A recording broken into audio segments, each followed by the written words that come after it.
નમસ્કાર મિત્રો, તેજ ભારત એકેડમીની અંદર આપનું હાર્દિક સ્વાગત છે મિત્રો. સર્વપ્રથમ આપણે આઈસી પરિવારનું અશુભ અભિવાદન માનીશું કે જેમના સહયોગથી આપણે તમને કરંટ અફેર પ્રોવાઈડ કરી રહ્યો છીએ. અને હવે મિત્રો આ જે સિરીઝ છે એ જે ઊંડાણમાં ઇન્ટિરિયરની અંદર રહીને તૈયારી કરતા વિદ્યાર્થીઓને વરદાનરૂપ સાબિત થઈ શકે એના માટે પ્રયત્નો છે. જે મિત્રોને આ જે વિડીયો જુએ છે અને જેમને આજ સુધી પહોંચે છે એ તમારા મિત્રોને કે જે ઘરે રહીને કે જે ક્લાસ નથી કરતા કે જે બીજી ત્રીજી કોઈ સંસ્થા સાથે જોડાયેલા નથી તો એમને આ પહોંચાડશો, જે એક ઉમદા કાર્ય છે. અને તો એ એમના સ્વપ્નોને સાકાર કરી શકે છે. તો હવે મિત્રો આપણે જો એમના જે વિડીયો તમને નિયમિત મળી રહે તો એના માટે આપણી ચેનલ તેજ ભારત એકેડમી ઓનલાઈન એજ્યુકેશન ને સબસ્ક્રાઇબ કરશો અને બેલ આઇકન પ્રેસ કરી લેશો, જેથી તમને નિયમિત જે વિના વિઘ્ને તમને વિડીયો મળતા રહે. હવે આપણે કરંટ અફેર વીક 48ની આપણે વાત કરીશું. એમાં પોર્શન 1 આની અંદર આપણે વાત કરી રહ્યા છીએ. તો ચાલો મિત્રો આપણે વિગતે જોઈએ.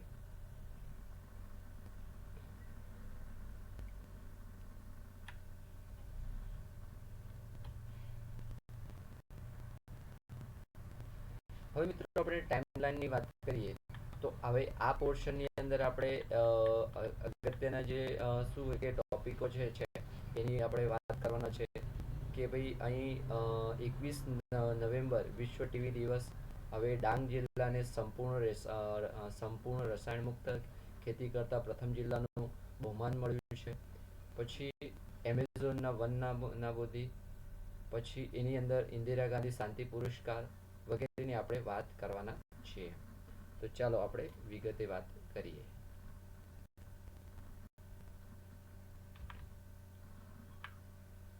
હવે આપણે વાત કરીશું સર્વપ્રથમ 21 નવેમ્બર, જે વિશ્વ ટીવી દિવસ તરીકે ઓળખવામાં આવે છે, ઇંગ્લિશની અંદર વર્લ્ડ ટેલિવિઝન ડે. બીજું કે 21 નવેમ્બરને વિશ્વ મત્સ્યપાલન દિવસ તરીકે પણ ઉજવવામાં આવે છે, વર્લ્ડ ફિશરીઝ ડે. અને આ સિવાય જે નવેમ્બર મહિનાનો ત્રીજો રવિવાર એટલે કે 21 નવેમ્બર વિશ્વ અકસ્માત દિવસ, બરોબર છે.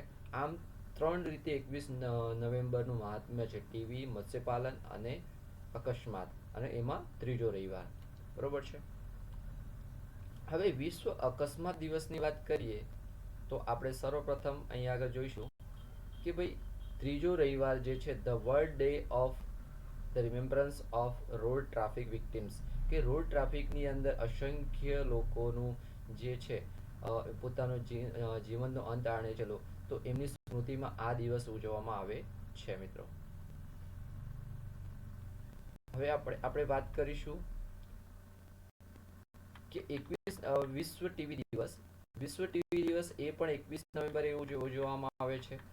અને ટીવી દિવસની અંદર આપણે વાત કરીએ તો આ ટીવી દિવસ અથવા ટેલિવિઝન દિવસ તરીકે પણ એની ઉજવણી થાય છે મિત્રો.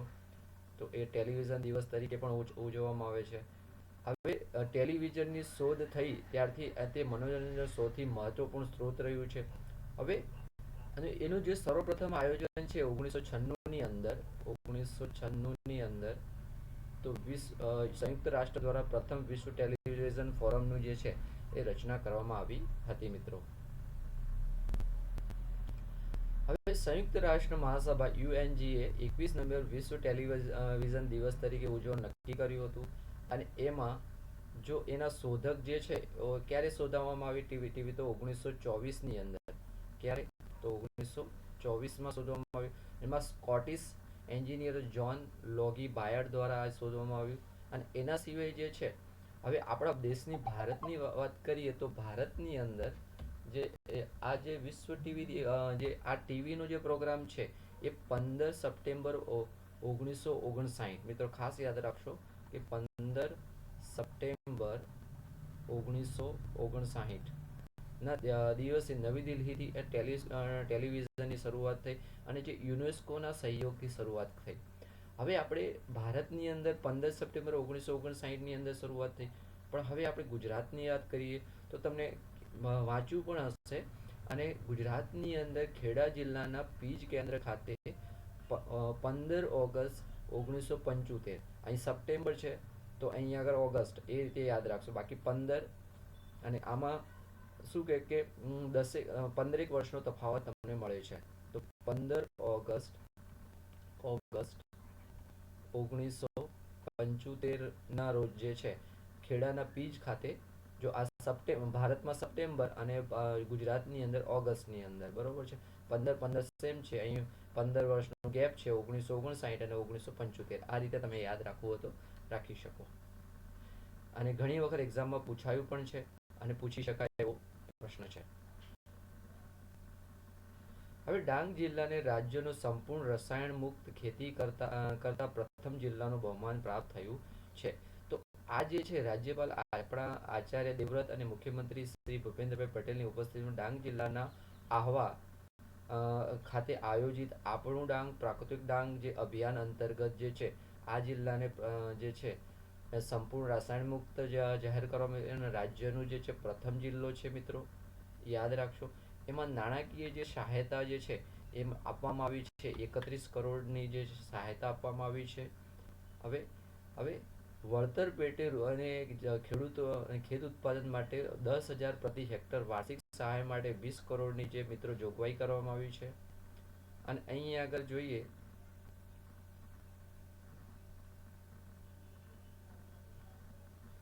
તો અહીં આગળ થર્ડ પાર્ટી ઓર્ગેનિક સર્ટિફિકેશન અને હોલ્ડિંગ માટે ₹10 કરોડની જે છે વ્યવસ્થા કરવામાં આવી છે. અને જે ડાંગ જિલ્લાના 12,527 ખેડૂતોને ખેડૂત પરિવારોને 6.50 કરોડની સહાયતા આપવામાં આવી છે. અને આ કાર્યક્રમ અંતર્ગત ભારત સરકારની એફપીઓ યોજના હેઠળ 300 ખેડૂતોને આ યોજના હેઠળ મેનેજમેન્ટ સ્કોપ માટે રૂપિયા જે છે 18 લાખ અને 2 કરોડની ગેરંટી લોન, આમ બે રીતે એને વ્યવસ્થા કરવામાં આવી છે. હવે આગળ જોઈએ તો હવે આ જે છે પ્રાકૃતિક ખેતી એટલે કે સંપૂર્ણપણે કુદરતી ખેતી છે. તે રાસાયણિક જંતુનાશકોનો ઉપયોગ થતો નથી. તો એમાં જે છાણ, ખાતર, બેક્ટેરિયા, પાક અવશેષો વગેરેનો જે ઉપયોગ કરવામાં આવે છે. હવે મિત્રો આ જે છે આપણી જરૂરિયાત શા માટે ઊભી થઈ, પ્રાકૃતિક ખેતીની જરૂરિયાત શા માટે? તો અહીં આગળ જોશો કે અત્યારે તમે જોશો કે જમીનની ફળદ્રુપતા છે દિવસે દિવસે ઘટી રહી છે. અને જે પણ તમે ખાઓ છો એની ક્વોલિટી પણ ઘટી રહી છે. તો એના કારણે જે આપણા સ્વાસ્થ્ય પર પણ અસર કરતા જે ખોરાક જે છે અસર કરે છે. તો એના કારણે જે છે આપણે પ્રાકૃતિક ખેતી તરફ વધ્યા છે અને હાનિકારક જંતુનાશક દવાઓનો આપણે ઉપયોગ કરીએ છીએ. અને ખેડૂતોની અડધી ઉપજ તેમના ખાતર જે છે અડધી ઉપજ જે છે આ પ્રકારના ખાતરો વાપરવામાં, મોંઘા ખાતરો અને મોંઘા હાઇબ્રિડ બિયારણો લાવવામાં વપરાઈ જાય છે. આમ ખેડૂતને અને જે ખાનાર છે ઉપભોક્તા બંનેને નુકસાન કરતા છે. તો એના કારણે આ જરૂરિયાત આપણી ઊભી થઈ છે. હવે ડાંગ જિલ્લા વિશે કેટલાક તથ્યો જોઈએ તો આહવા જે છે મિત્રો એ ઇમારતી લાકડાના વેપાર માટે જાણીતું છે. અને વધઈને ડાંગનું પ્રવેશ દ્વાર કહેવામાં આવે છે, વધઈ. હવે આને યાદ રાખવું કઈ રીતે? વધઈ એટલે કે જ્યારે તમે કંઈક સારું કામ કરીને આવો અને જ્યારે ઘરમાં ઉંબરામાં તમે પગ મૂકો તો તમને વધાવવામાં આવે કે કંકુ ચોખા લઈને. તો વધઈને ડાંગનું પ્રવેશ દ્વાર કહેવામાં આવે છે. અને ત્યાં આગળ ગુજરાતનો સૌથી મોટો વનસ્પતિ ઉદ્યાન વધઈ બોટેનિકલ ગાર્ડન વધઈમાં આવેલો છે. હવે ડાંગની બીજી વાત કરીએ તો એક સરકારી જે લાકડા વેરવાની એકમાત્ર સરકારી મિલ જે વધઈમાં આવેલી છે. હવે ડાંગમાં તે વધઈ નજીક અંબિકા નદી પર ગીરા ધોધ આવેલો છે. તો ગીરા ધોધ પણ ડાંગમાં આવેલો છે, બરોબર છે. હવે ડાંગ જિલ્લામાં ભગવાન રામ છે એ સબરીની મુલાકાત લીધી, એમના જૂઠા બોર ખાધા હતા. આ ઉપરાંત પંપા સરોવર પણ આવેલો છે. અને ડાંગ જિલ્લામાં સાપુતારા જે ગુજરાતનું એકમાત્ર ગિરિમથક એ પણ આવેલું છે. આ સિવાય આપણે વાત કરીએ તો પૂર્ણિમાબેન પકવાસા જેને ડાંગના દીદી તરીકે ઓળખવામાં આવે છે. તો એમ સાપુતારામાં અમે ઋતુમ્બર વિદ્યાપીઠની જેમને સ્થાપના કરી હતી. તો આ સિવાય જોઈએ તો જે સાંસ્કૃતિક દ્રષ્ટિએ તો ડાંગની અંદર ચાળો નૃત્ય જે પ્રખ્યાત છે. અને આ સિવાય જે છે કે ડાંગ ગુજરાતમાં સૌથી ઓછી વસ્તી ધરાવતો જિલ્લો પણ ડાંગ છે. અને અનાજની અંદર વાત કરીએ તો ડાંગની અંદર નાગલી, રાગી વગેરે અનાજો જે છે ડાંગની અંદર થાય છે. હવે એમાં તે સિવાય સાંસ્કૃતિક દ્રષ્ટિએ વાત તો વલ્લી ચિત્રો માટે પણ ડાંગ પ્રખ્યાત છે, બરોબર છે. હવે ગેલુભાઈ નાયકને ડાંગના ગાંધી કહેવામાં આવે છે. કોને? ગેલુભાઈ નાયકને ડાંગના ગાંધી તરીકે ઓળખવામાં આવે છે. હવે આપણે એમસીક્યુ જોઈએ. વિશ્વ ટીવી દિવસ તરીકે કે કયો દિવસ ઉજવાય છે? તો 21 નવેમ્બર, બરોબર છે. તો આ આપણે પ્રેક્ટિસ કરીશું તો આપણને ખબર પડશે કે જ્યાં આગળ આપણે કન્ફ્યુઝિંગ પોઈન્ટ હશે કે ભાઈ આ આવે કે કયો આવે, પણ એક્ઝામની અંદર આપણે પ્રેક્ટિસ સારી રીતે કરેલી હોય તો ક્લિયરિટી જલ્દી આવે. કારણ કે આપણે બધું જ વાંચેલું હોય છે પણ તેનું ક્લિયરિટી થયેલી નથી હોતી. તમને ખબર છે કે આપણે દેશની અંદર મોક ડ્રીલો થતી હોય છે, જે મિલિટરીની અંદર કેમ યુદ્ધ લડવા માટે પહેલા તે મોક ડ્રીલ કરેલી હોય તો તમને વાંધો ના આવે. તો આ જ વસ્તુ આપણે મોક ડ્રીલ અહીંયા આગળ કરીએ છીએ. વિશ્વ મત્સ્યપાલન દિવસ તરીકે કયો દિવસ ઉજવાય છે? તો 21 નવેમ્બર. હવે વિશ્વ અકસ્માત દિવસ અથવા તો માર્ગ અકસ્માતનો ભોગ બનેલા લોકોની સ્મૃતિ માટે આંતરરાષ્ટ્રીય દિવસ તરીકે કયા દિવસની ઉજવણી થાય છે? તો 21 નવેમ્બર છે એનો જવાબ મિત્રો. હવે 21 નવેમ્બર એટલે કે નવેમ્બરનો ત્રીજો રવિવાર, બરોબર છે, ત્રીજો રવિવાર. હવે પ્રશ્ન 4, વર્ષ 2021માં વિશ્વ અકસ્માત દિવસ તરીકે કયો દિવસની ઉજવણી કરવામાં આવે છે? તો 21 નવેમ્બર. સી તમારો સાચો જવાબ છે. હવે તાજેતરમાં ગુજરાતના કયા જિલ્લાને રાજ્યનું સંપૂર્ણ રસાયણ મુક્ત ખેતી કરતા પ્રથમ જિલ્લાનું બહુમાન પ્રાપ્ત થયું છે? અત્યારે બી હાલ જ આપણે એની ચર્ચા કરી કે વેરી વેરી આઈએમપી જે છે બી ડાંગ. હવે રાજ્યમાં પ્રથમ સંપૂર્ણપણે રાસાયણિક મુક્ત ડાંગ જિલ્લામાં પ્રાકૃતિક ખેતી કરતા પરિવારો માટે ગુજરાત સરકારે કેટલા કરોડની નાણાકીય સહાય જાહેર કરી છે? તો એ જે સહાયતા છે 31 કરોડ છે મિત્રો. જવાબ ડી 31 કરોડ. આહવા કયા જિલ્લાનું મુખ્ય મથક છે? તો ડાંગનું મુખ્ય મથક છે. હવે વાત કરીએ વડાપ્રધાન શ્રી નરેન્દ્રભાઈ મોદીએ વિવાદાસ્પદ 3 કૃષિ કાયદાને રદ કર્યો હતો. હવે એક્ઝામ પોઈન્ટ પર મિત્રો વેરી વેરી આઈએમપી ક્લાસ 3 થી માંડીને ક્લાસ 1 સુધીમાં પૂછાઈ શકે એવા જે છે ટોપિક છે. એવા 3 કાયદા કયા હતા? પહેલા આપણે 3 કાયદાઓ જોઈશું. The farmer produce trade and commerce promotions and facility act 2020, તેને ગુજરાતીની અંદર કહેવામાં આવે છે ખેડૂત ઉત્પાદન વેપાર અને વાણિજ્ય સંવર્ધન અને સુવિધા અધિનિયમ 2020. બીજો હતો the farmer empowerment and protection agreement on price insurance and farm service act 2020, ખેડૂત જે સશક્તિકરણ અને સુરક્ષા મૂલ્ય આશ્વાસન અને કૃષિ સેવાઓ અંગે કરાર અધિનિયમ 2020. ત્રીજો કાયદો હતો the essential commodity amendment act 2020, આવશ્યક ચીજ વસ્તુ સંશોધન અધિનિયમ 2020. હવે શોર્ટમાં વાત કરીએ તો પહેલા કેસમાં તમારે જે છે ઉત્પાદન અને વેપારની વાત કરવામાં, વાણિજ્ય અને વેપારની વાત કરવામાં આવી. બીજા કેસમાં જે મૂલ્ય જે છે ઉત્પાદન થયા પછી એના મૂલ્ય અને કૃષિ સેવાઓની વાત કરવામાં આવી. ત્રીજામાં આવશ્યક ચીજ વસ્તુઓ. આ 3 કાયદાઓ હતા. હવે એ ક્યારે ક્યારે જે રાજ્યસભા લોકસભામાં પસાર કરવામાં આવે અને એમના સાથે શું થયું, બરોબર છે, અને એની અંદર વિગતે શું જોગવાઈ હતી. તો હવે જોઈએ પ્રોડ્યુસ ટ્રેડ એન્ડ કોમર્સ. તો એ 17 સપ્ટેમ્બરે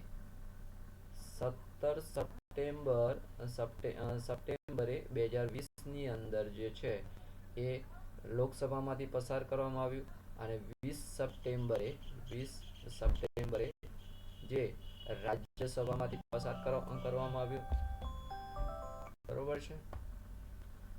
હવે એની અંદર જોગવાઈ શું હતી ટ્રેડ એન્ડ કોમર્સની અંદર? તો ખેડૂતો એપીએમસી માર્કેટની બહાર પણ રાજ્યની અંદર કે રાજ્યની બહાર પણ પોતાનું કૃષિ ઉત્પાદન વેચી શકે.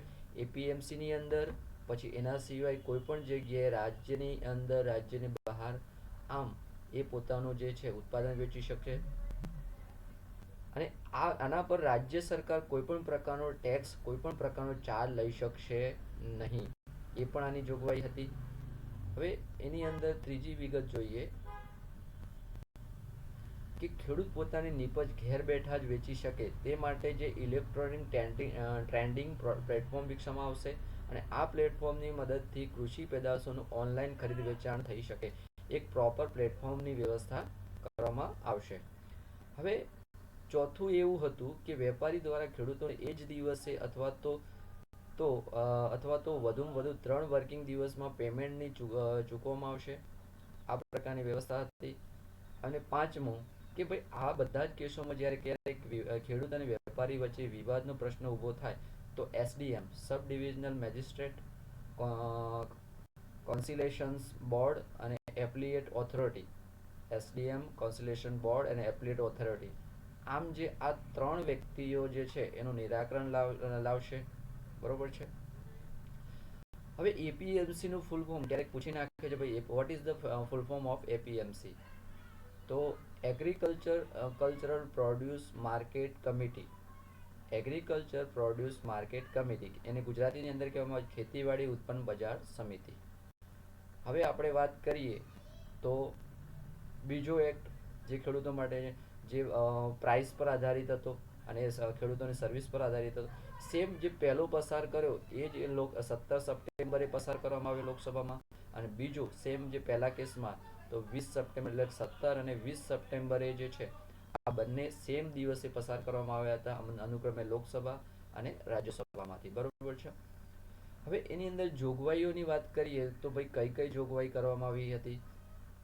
તો ખેડૂતો વેપારી કંપની કે અન્ય સાથે કોન્ટ્રાક્ટ કરીને કોન્ટ્રાક્ટ ફાર્મિંગ કરી શકશે. એક પ્રકારનો કોન્ટ્રાક્ટ કરશે કે ભાઈ આટલા વર્ષ માટે અમે તમારી જોડે જોડાઈશું અને અમે તમને અમારું જે શું કે ખેત ઉત્પાદન પ્રોવાઈડ કરીશું. હવે કોન્ટ્રાક્ટ ઓછામાં ઓછો સમય પાકની એક સિઝન અથવા તો પશુના એક પ્રજનન ચક્ર અથવા વધુમાં વધુ 5 વર્ષ અથવા 5 કે તેથી વધુ સમય લાગતો હોય તો ખેડૂત અને વેપારી પરસ્પર નક્કી કરે તેટલા સમય માટે જે કોન્ટ્રાક્ટની જે છે એ મર્યાદા નક્કી કરવામાં આવતી હતી. હવે કૃષિની ઉપજની કિંમત પહેલેથી જ નક્કી કરવામાં આવશે અને જો ભાવમાં કોઈ પણ કારણોસર વધઘટ થઈ શકે તેમ હોય તો તેવા કિસ્સામાં ખેડૂતોને ઓછામાં ઓછી કેટલી કિંમત મળશે તેનો સ્પષ્ટ ઉલ્લેખ આ કોન્ટ્રાક્ટમાં કરવાનો રહેશે. હવે ક્યારેક એવું થાય કે ભાઈ કોઈ મતલબ કુદરતી હોનારના કારણે શું કહે કે અનાજની ક્વોલિટી બગડી અથવા ઉત્પાદન ઓછું થયું તો કોન્ટ્રાક્ટની અંદર અગાઉથી ઉલ્લેખ કરવામાં આવશે કે ભાઈ ઓછામાં ઓછું હશે તો આ રીતનું તમને વેતન મળશે. હવે વાત કરીએ આપણે ચોથા પોઈન્ટની.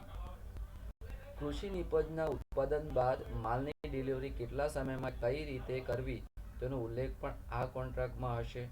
હવે ડિલિવરી ક્વોલિટીની તપાસનો પણ સમાવેશ. હવે ડિલિવરી કઈ રીતે કરવી એના ક્વોલિટીનો પણ અહીંયા આગળ જે છે તપાસની વાત કરવામાં આવી છે. હવે તમારા ફાર્મની અંદર જે ખેડૂતની સર્વિસ અને ની અંદર હવે આપણે વાત કરીએ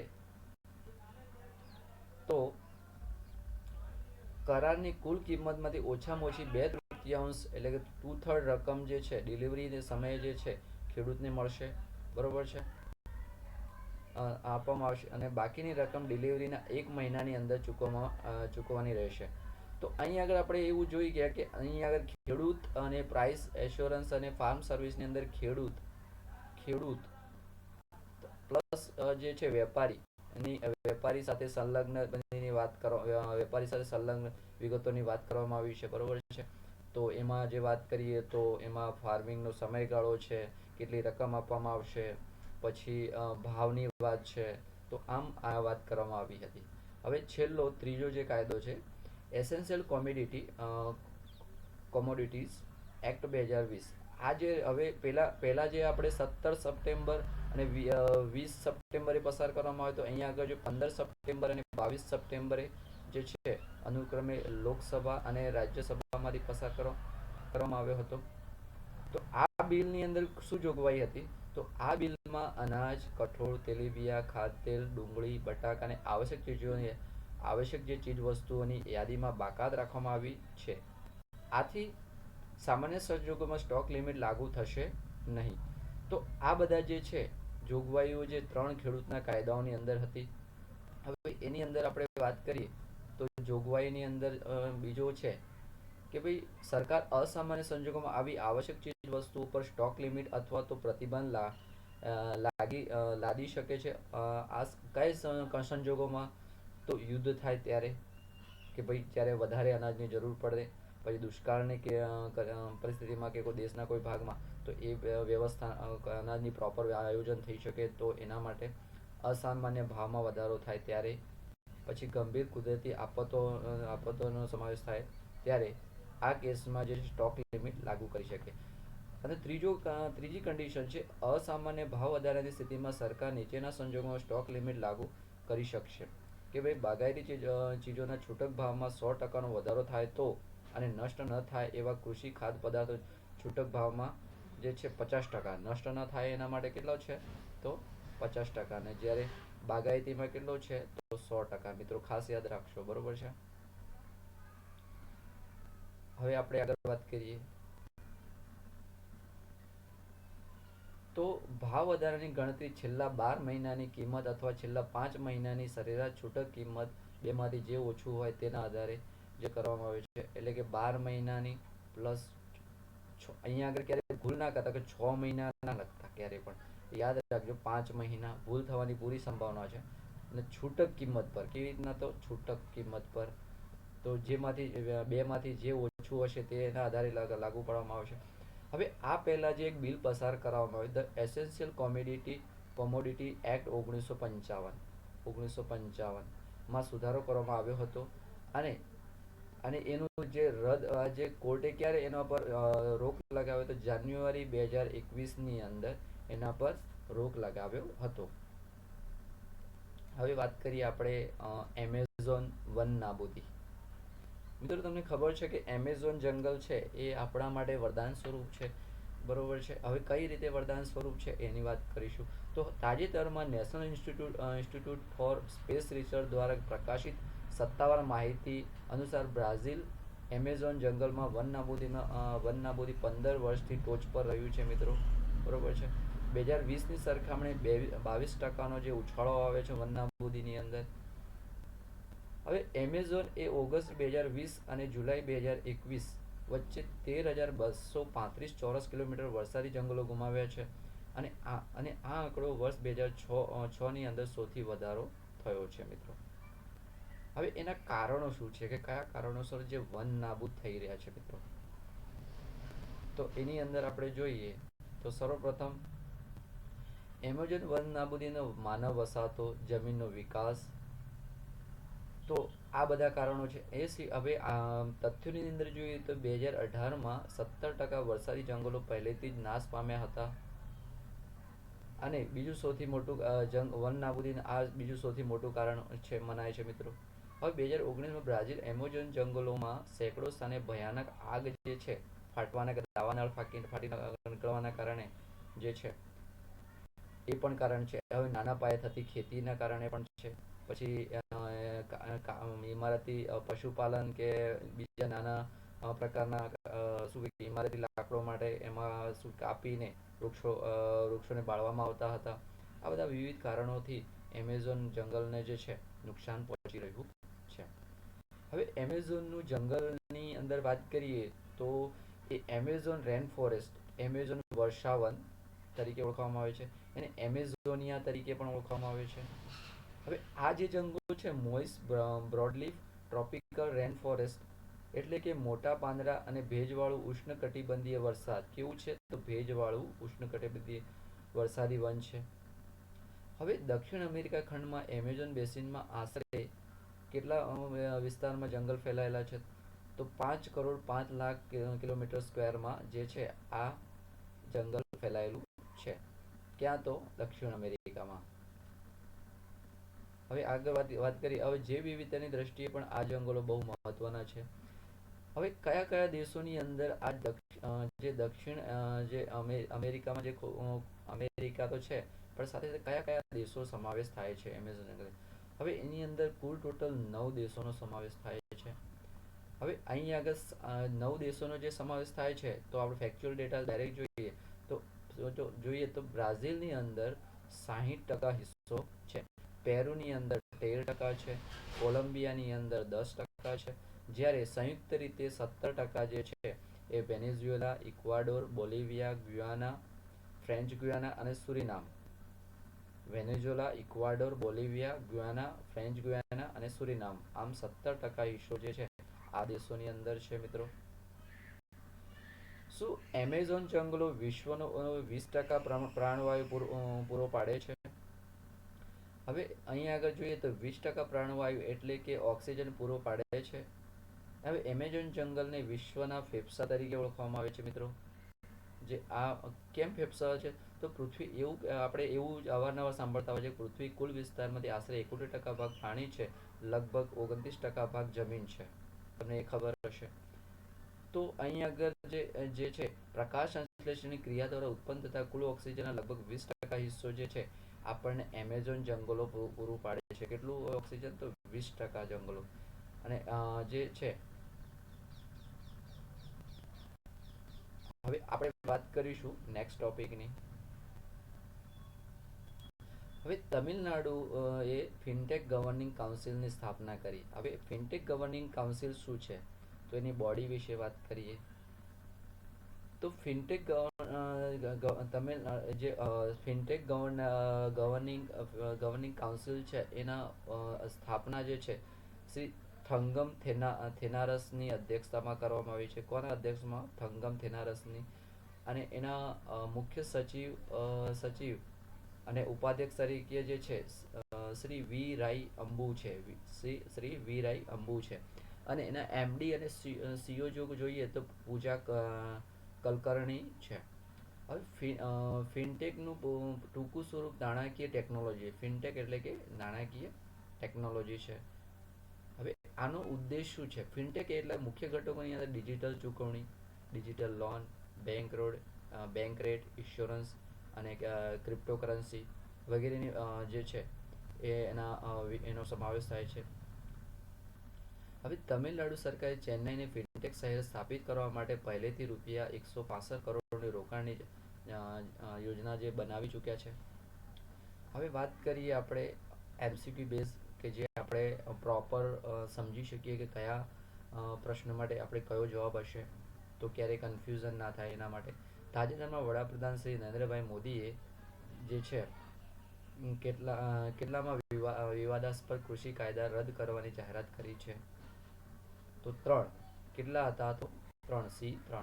તાજેતરમાં વડાપ્રધાન શ્રી નરેન્દ્રભાઈ મોદીએ વિવાદાસ્પદ કૃષિ કાયદો રદ કરવાની જાહેરાત કરી હતી. આ રદ કરાયેલા કાયદામાં નીચેનામાંથી કયા કાયદાનો સમાવેશ થાય છે? તો અહીંયા આગળ જોઈએ, આપણે જોઈ ગયા છીએ અગાઉ. તો અહીંયા આગળ ટ્રેડ એન્ડ કોમર્સ છે, પ્રાઇસ એશ્યોરન્સ અને ફાર્મ સર્વિસ એ પણ છે, અને એસેન્શિયલ કોમોડિટી એ પણ છે. તો આપણો જવાબ આવશે ડી, ઉપરના ત્રણેય. હવે વાત કરીએ પ્રશ્ન 3. તાજેતરની એક માહિતી અનુસાર બ્રાઝિલના એમેઝોન જંગલમાં વન નાબૂદી ખાલી જગ્યા વસ્તી ટોચે પહોંચી છે. તો 15 વર્ષથી. આપણે શરૂઆતમાં ટોપિકમાં જોયું હતું કે 15 વર્ષ. એમેઝોન જંગલની વન નાબૂદીમાં વર્ષ 2020ની સરખામણીમાં કેટલા ટકાનો ઉછાળો આવ્યો છે? તો આ એ જે 22%. કેટલો આવ્યો છે? તો 22%.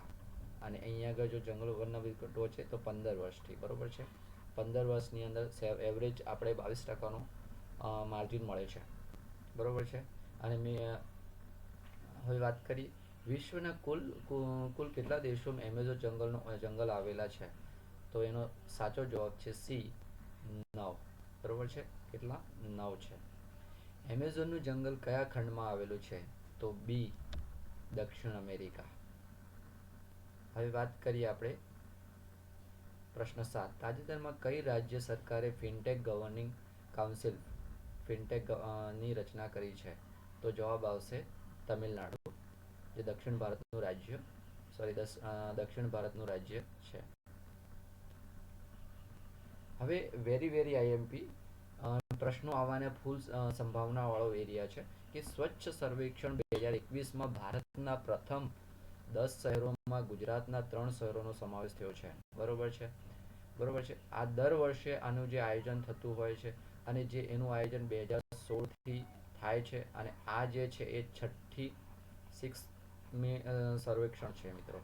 અને આ જે છે કયા મંત્રાલય અંતર્ગત થાય છે? આવાસ અને શહેરી બાબતોના મંત્રાલય અંતર્ગત જે સ્વચ્છ સર્વેક્ષણનું આયોજન થયું હતું. તો એની વાત કરીએ તો સ્વચ્છ ભારત અભિયાનના ભાગરૂપે જે છે આનો જે આયોજન કરવામાં આવ્યું છે અને મુખ્ય ઉદ્દેશ ભારતને સ્વચ્છ અને ખુલ્લામાંથી શૌચ મુક્ત બનાવવાનો છે. અને એની અંદર હાલમાં જે 4,320 ગામડાઓએ ભાગ લીધો છે. બરોબર છે. હવે નાગરિકોને પ્રતિસાદ આપ્યો હતો કે ગયા વખત કરતા 1.87 કરોડ હતા. અને આ જે છે વિશ્વનો સૌથી મોટો સ્વચ્છતા પ્રોગ્રામ છે. હવે જે સ્વચ્છતા સર્વેક્ષણમાં ભાગ લેનારા શહેરોની વાત કરીએ તો છેક ત્યાં લાસ્ટ સર્વેથી શરૂઆતથી માંડીને અત્યાર સુધી તો 2016ની અંદર 73 છે, 17ની અંદર 4,334 છે, 18ની અંદર 4,203 છે. બરોબર છે, અહીં જોઈ શકો છો. 2019ની અંદર 4,237 છે અને 20ની અંદર 4,242 છે અને 21ની અંદર 4,320 છે. હવે આને યાદ રાખવું તો તમે કઈ રીતે યાદ રાખી શકો કે ભાઈ શરૂઆતનો 73 છે, બીજો હવે 7ને અલગ કરો એટલે કે 34 થઈ જાય. બરોબર છે. 7 ને ભેગા કરો એટલે કે 7 ને 3 4, 7 ને 3 4 તો 437. બાકી અહીંથી અહીં સુધી જે આટલી સિરીઝ છે 200ની સિરીઝ ચાલશે. 203, 237 અને 242. બરોબર છે. અને લાસ્ટ જે છે 100નો વધારો થશે એટલે કે 320 થઈ જશે. બરોબર છે. આ રીતે તમે ડિવાઇડેશન એક ભાગ, બીજો અને ત્રીજો, આમ આ રીતે તમે યાદ રાખી શકો છો. બાકી પછી તમને જે રીતના શોર્ટકટ યોગ્ય લાગે. હવે વેટેજ અને ટાઈમલાઈનની અંદર જોઈએ તો સિટીઝન વોઇસ અને સર્ટિફિકેશન એ 30% છે. બરોબર છે. અને અહીંયા માર્ક્સની વાત કરીએ તો આ બંને જે છે એ 1800 માર્ક્સ આપવામાં આવે છે ઇન્ડિવિડ્યુઅલી રીતે. અને સર્વિસ લેવલ પ્રોગ્રેસની વાત કરીએ તો આ જે છે 40% છે. અને માર્ક્સની વાત કરીએ તો 2400 માર્ક્સ છે. બરોબર છે. 2400 માર્ક્સ છે. બરોબર છે. હવે અહીં આગળ જે છે અહીં આગળ જે આમાં આ જે કેસમાં જે છે feedback, engagement, experience, Swachhata app and innovation and best practices અને સર્ટિફિકેટની અંદર GFC for the star rating 1100, ODF plus, ODF double plus, water plus, આમ અહીં આગળ 1100 આપવામાં આવે છે અને અહીંયા 700. તો એ જ રીતે આપણે સર્વિસ લેવલ પ્રોગ્રેસની અંદર segregated collection, processing and disposal and sustainable અને સેનિટેશન વગેરેની જે છે આમ ટકાવારી દ્રષ્ટિએ વાત કરવામાં આવી છે. હવે ભારતની અંદર રેન્કિંગ કઈ રીતે આપવામાં આવ્યું છે તો 1,00,000થી વધુ વસ્તી ધરાવતા ટોપ 5ની અંદર ટોપ 10ની અંદર આવતા શહેરોની અંદર વાત કરીએ તો એમાં 3 શહેરો છે. જેમાં ગુજરાત સાથેની વાત કરીએ તો ગુજરાતનું જે છે સુરત એ બીજા ક્રમાંકે છે, વડોદરા 8મા ક્રમાંકે છે, અમદાવાદ 10મા ક્રમાંકે છે. હવે 1,00,000થી ઓછા જે છે 1,00,000થી વધુ જે ભારતની અંદર વાત કરીએ તો પ્રથમ ક્રમાંકે મધ્યપ્રદેશનું ઇન્દોર છે, બીજા ક્રમાંકે ગુજરાતનું સુરત છે અને ત્રીજા ક્રમાંકે આંધ્રપ્રદેશનું વિજયવાડા છે. બરોબર છે. હવે અહીંયા આગળ તમે 10,00,000થી વધુ જે છે કેટલા તો વધુ સૌથી સ્વચ્છ 48 શહેરો છે. એની અંદર વાત કરીએ તો પ્રથમ ક્રમાંકે ઇન્દોર છે, બીજા ક્રમાંકે ગુજરાત છે, ત્રીજા ક્રમાંકે આંધ્રપ્રદેશ છે અને ચોથા ક્રમાંકે નવી મુંબઈ એટલે કે મહારાષ્ટ્રનું રાજ્યનું શહેર છે. 5મા પુણે, 6ઠા રાયપુર, 7મું ભોપાલ અને 8મું વડોદરા. યાદ રાખશો 8મા ક્રમાંકે વડોદરા જે આપણે જોઈ ગયા અગાઉ. પછી 9મા ક્રમાંકે વિશાખાપટ્ટનમ અને 10મા ક્રમાંકે અમદાવાદ અને 11મા ક્રમાંકે રાજકોટ. બરોબર છે. અને 48મો જે કોટા જે રાજસ્થાનનું શહેર છે. હવે ઇન્દોર જે છે કેટલી વખત આ જે સ્થાન જાળવી રાખ્યું તો સતત 5મી વખતથી આ જે સ્થાન જાળવી રાખ્યું છે. કોટા અંતિમ 48 જે આપણે જોયું. હવે 1 થી 10 લાખ સુધીની વસ્તી ધરાવતા ભારતના સૌથી 100 શહેરોની વાત કરીએ તો એમાં પ્રથમથી લઈ અને લાસ્ટ સુધી આપણે વાત કરીએ તો પ્રથમ સ્થાને 1 થી 10 લાખ 1 થી 10 લાખ 100 શહેરો. કેટલા? 100 શહેરો. તો પ્રથમ ક્રમાંકે દિલ્હી છે, બીજા ક્રમાંકે અંબિકાપુર છત્તીસગઢનું છે, ત્રીજા ક્રમાંકે તિરુપતિ, છઠ્ઠા ક્રમાંકે ગાંધીનગર છે. બરોબર છે.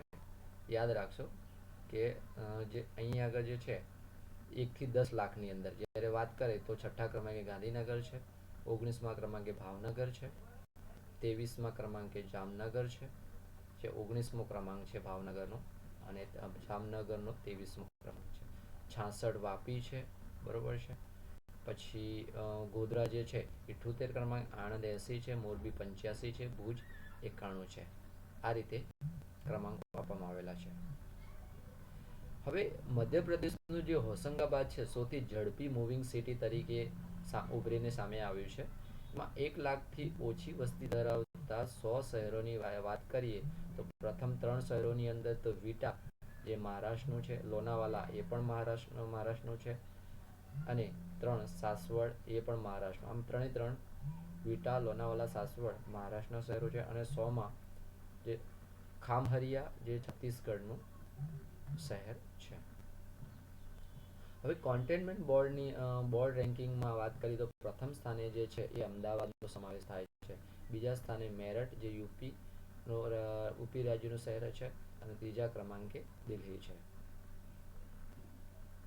હવે 100થી વધુ શહેરી સ્થાનિક સંસ્થા યુએલબી ધરાવતા સ્વચ્છ રાજ્યોની અંદર વાત કરીએ તો છત્તીસગઢ, મહારાષ્ટ્ર, મધ્યપ્રદેશ.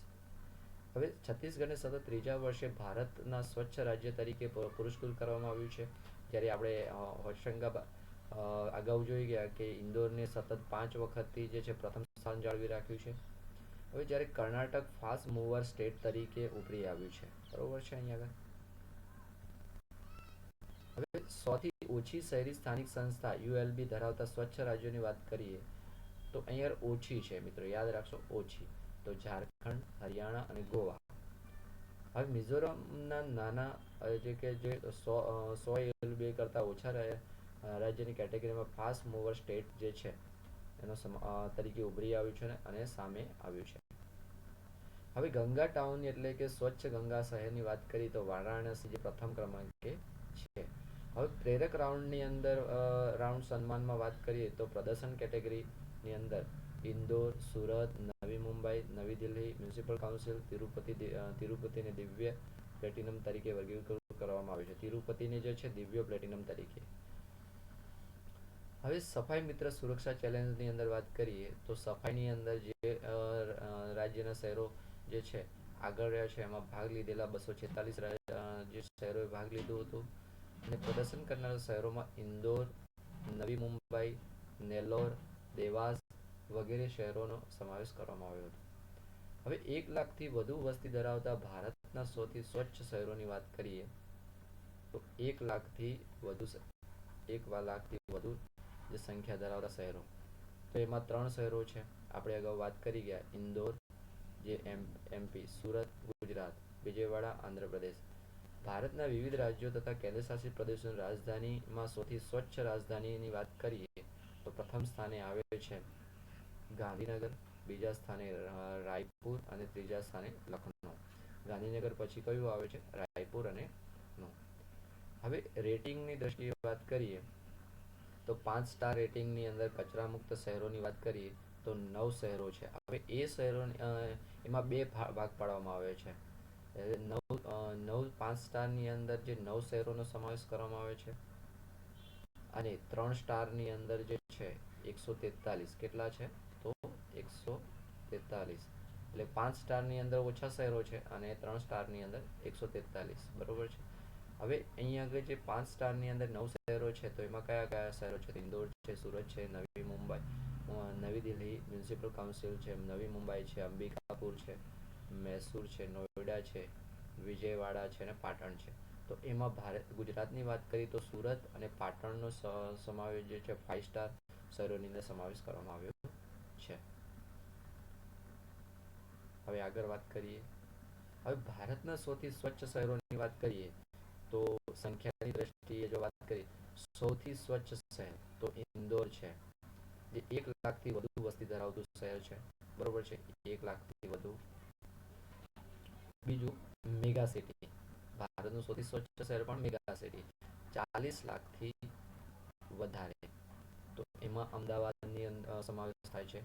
અમદાવાદની મેગા સિટીની અંદર સમાવેશ થાય છે. બરોબર છે મિત્રો, શબ્દો પકડવાની કોશિશ કરશો તો જેથી કરીને તમને યાદ રાખે. પછી બિગ સિટી.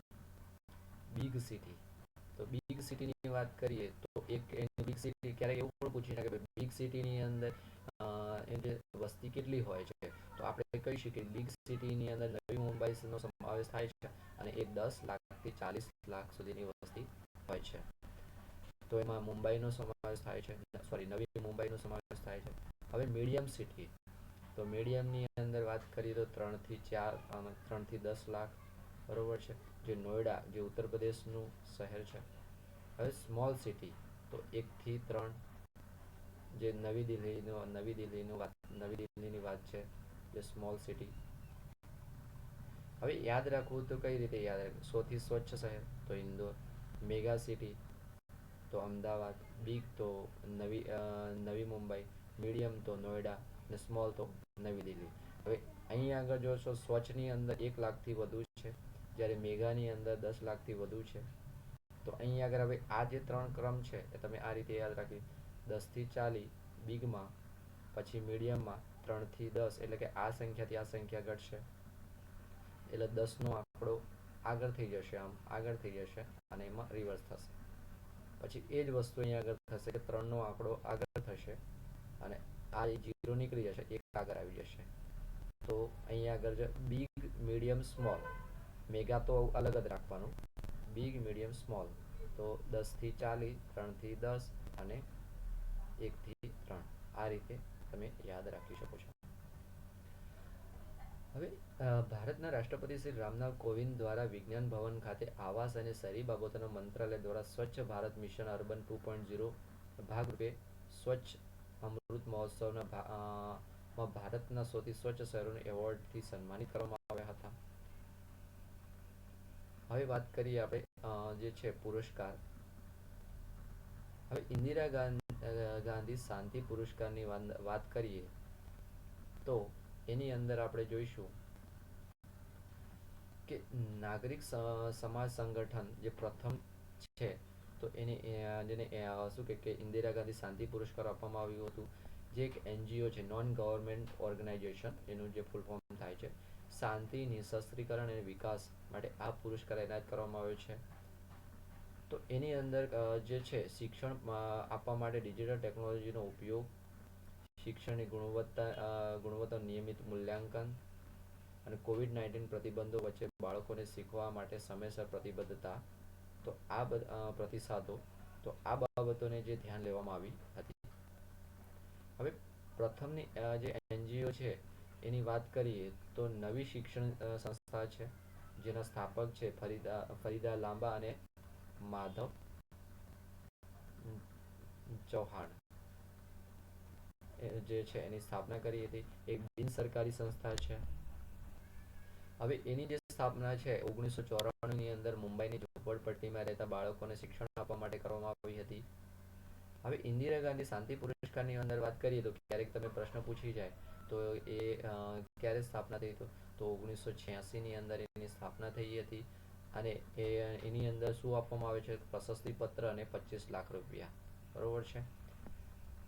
હવે વૈજ્ઞાનિક શોધો, ઉપયોગ, સ્વતંત્રતા અને બહેતર માનવ ક્ષેત્રને આગળ વધારવા અને નવી આંતરરાષ્ટ્રીય આર્થિક વ્યવસ્થા બનાવવા માટે જે છે આની અંદર એક પ્રોપર જે છે વસ્તુ જોવામાં આવે છે અને ઉદ્દેશ્ય નક્કી કરવામાં આવે છે. હવે વાત કરીએ શક્તિ, જે એડવાન્સ ઇલેક્ટ્રોનિક વોરફેર છે. ઇલેક્ટ્રોનિક શું છે? વોરફેર સિસ્ટમ છે. તો એનું જે સમર્પણ રાષ્ટ્રને સમર્પણ કોણ કર્યું? નરેન્દ્રભાઈ મોદીએ 19 નવેમ્બર 2021ના રોજ જે છે એનું સમર્પણ કર્યું હતું. અને એ આઝાદી કા અમૃત મહોત્સવનો જે એક ભાગરૂપે આનું સમર્પણ કરવામાં આવ્યું.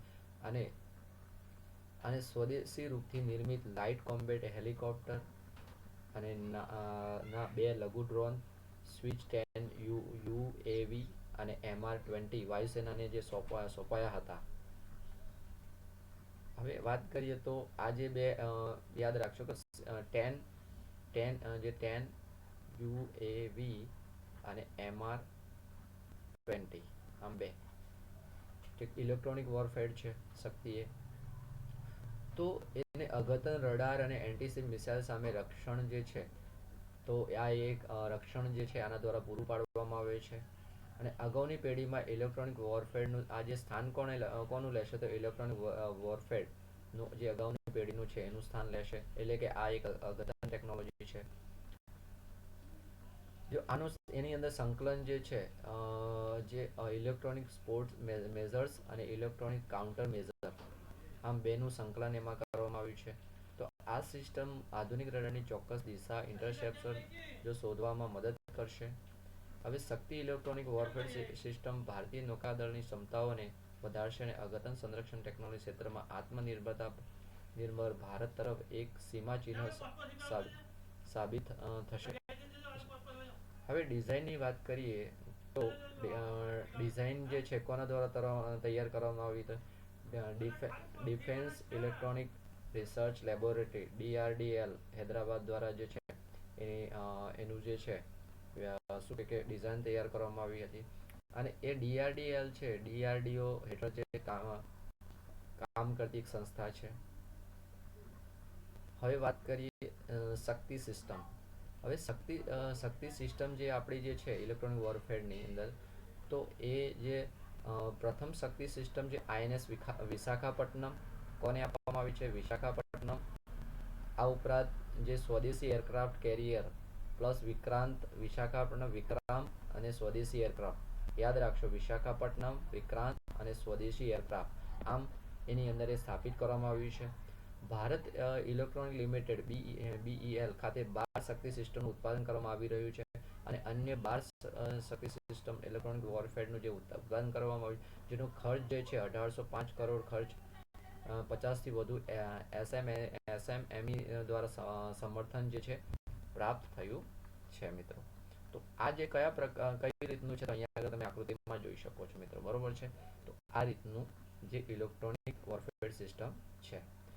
તો અહીં આગળ આપણે આને શું વીક 48 ભાગ એ એટલે કે પ્રથમ ભાગને અહીંયા આગળ સ્ટોપ કરીશું. બીજા ભાગની અંદર આપણે ફરીથી મળીશું. અને મિત્રો ફરીથી આપણને એક જ વસ્તુ રિપીટ કરીશ કે જરૂરિયાતમંદો સુધી આ વિડીયોને પહોંચાડશો, જેથી કરીને એમનું કરંટ અફેરના પ્રશ્નો પણ સોલ્વ કરી શકે અને એટલા માર્ક્સથી એ પોતાના જે મેરિટ લિસ્ટમાં જે પોતાનું જે છે નામ નોમિનેટ કરી શકે મિત્રો. તો એક શુભ આશા સાથે અને એક સારા વિચાર સાથે આપણે છૂટા પડીશું અને ફરીથી મળીશું. જય હિન્દ, અસ્તુ તેજ ભારત.